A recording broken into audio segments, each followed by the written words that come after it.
Kuchoka kwa maripota zathu ku State House nkhani ndionena kuti kunali meeting imene anthu amakambirana zowachita assassinate a Boni Kalindo, ndipo kuchoka kwa order from above kupita ku Blantyre ndikungochoka kongofuna kuti ntchitoyo ikamagwirika asakhala ali kumeneko.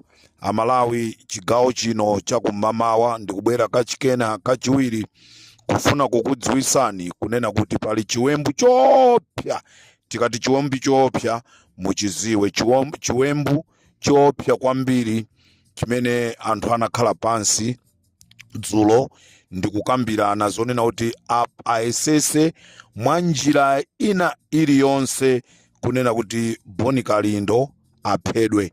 Ndipo target imene agwirizana anthuwa agwirizana kuti aonesese kuti lero likamalowa dzuwali amve kunena kuti Boni Kalindo waphedwa, kapena mmawa pa ma demonstrations amene achitike ku Lilongwe apange chotheka china chilichonse kunena kuti Boni Kalindo wagwidwa, ndipo kaya mpanga kidnap kaya amombere koma apange zotheka kunena kuti these 2 days ikhale last day ya moyo wa Akalindo.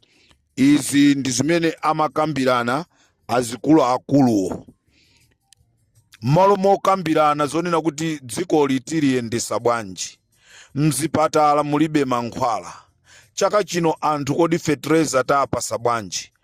Anthu onse amene anali kumene kozitcha nzeruwo zokambirana zawo zokumupha Boni Kalindo zimene zikuchita kusonyezeratu kunena kuti kuchepekedwa kwa nzeru. Munthu wa nzeru zake, munthu amene anapita ku skulu, munthu amene ali ndi diploma, munthu amene ali ndi degree, munthu amene ali ndi PhD, munthu amene ali ndi doctorates, munthu amene ali professor sangakhale pansi ndikumapanga plani yonena kuti tikamuphe munthu. Muziwezo noti anthu amene maphunziro awo ndochepa, nchifukwa chake chuma chimene achipeza mosavutikira mu nthawi imene atasauka kwa nthawi yayitali, lero ndi zimene akusonkhanisa anthu.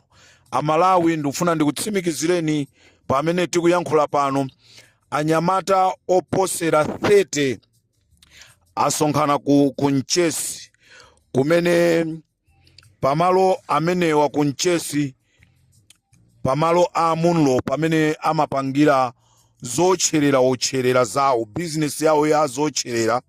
Anyamatawa alipo oposera 30, ndipo pabwera 2 tani kuti anyamule ose avala za black akuti cholinga chawo azimsaka Boni Kalindo. Tikudziwa Malawi kuti Boni Kalindo panopa ali ku court, nde akufuna akamachoka ku court iko kuti aone kuti apanga bwanji. So Amalawi tofuna tikuziwiseni kunena kuti chiwembu chofuna kwapha Boni Kalindo chikadalipo. Ndipo ndikufuna ndinene mawu awa kupita kwa aboma mongo chenjeza komanso mokukondani. System imene mukuipanga yomango wapha anthu akangoyankhula chimene mukudziwa inu ndikumupha munthuyo, chimene mukudziwa ndikumupha munthuyo. Zimene zizi zikhala polekera pake, chifukwa chonena kuti ulendo uno Amalawi tagwirizana kukangochitika imfa ya zizizi ya munthu wina amene ali wotchuka kwambiri. Sitizadikiranso kunena kuti kalata kwa DC, kalata kwa chani, tizangolengeza kunena kuti akuluakulu ma demonstration. Inu ya MCP mwakonzekera kale nkhondo, takudziwani, ndi chifukwa chake mwayamba kupanga ndi maubale maiko amene amapanga za nkhondo ngati Ukraine, ngati Israeli, ngati ku Rwanda. Inuyo mukukonzekera nkhondo, koma nkhondo imene iyi mukaona oti muzikamenyana nawo. Amalawi sitikufuna nkhondo, Amalawi tikukukanani, Amalawi tikufuna ulamuliro wabwino. Inuyo mutalamulira Amalawi ndi ulamuliro wabwino. Osati kumatuma achinyamata nkumaka amenya azinzawo.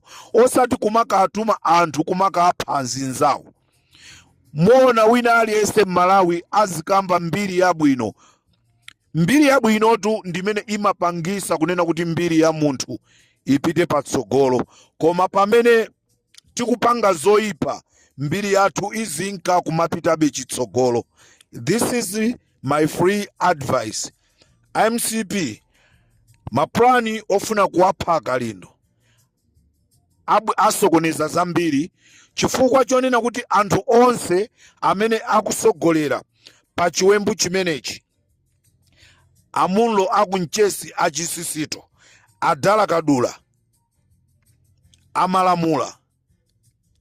Panopa dziko la Malawi ladziwa kunena kuti kulilongwe ndi kumene kukusungidwa zigawenga zimene zikupanga chisokonezo.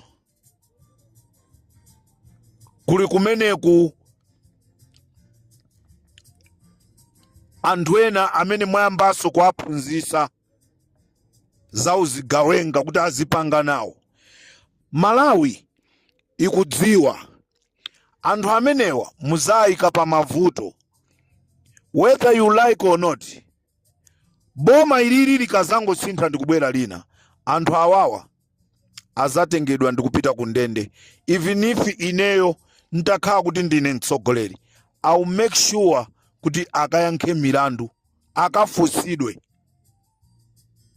Because konse kumene tikumamva kuti kwakuti kunapita okuba ku ame ampa munthu, ku polisi kunalowa anthu ampa munthu, anthu ake akukhala amozi omwewo koma akutetezedwa ndi nduna za boma zimene zilipo pano. Koma ifika nthawi kutetezana kumene kusikukhalako. Munaona mmene zinachitikira ku Kenya, nduna ya boma kugwidwa ndi kumapepesa. Zimene zija siku lina zizafikaso ku Malawi chifukwa anthu anu azakhala atathawa. Anthu adziwa m'manyumba mwawo mmene akukhala.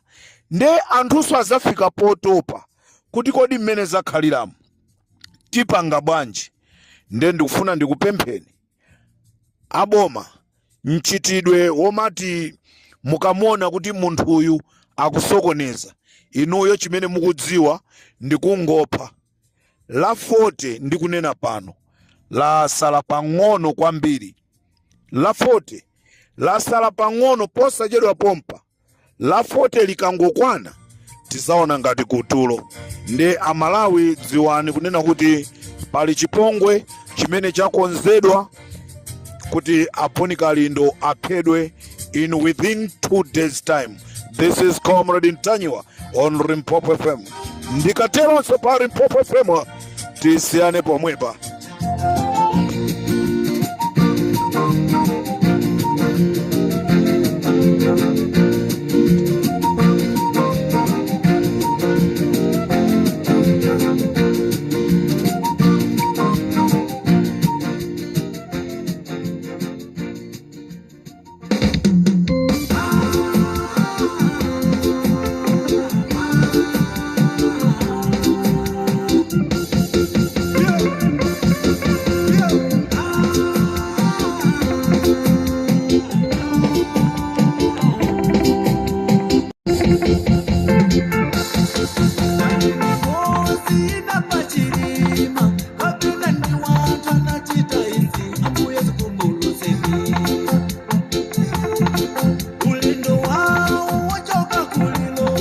Kupita kuzuzu sana kafike, kodi sina kalabaji.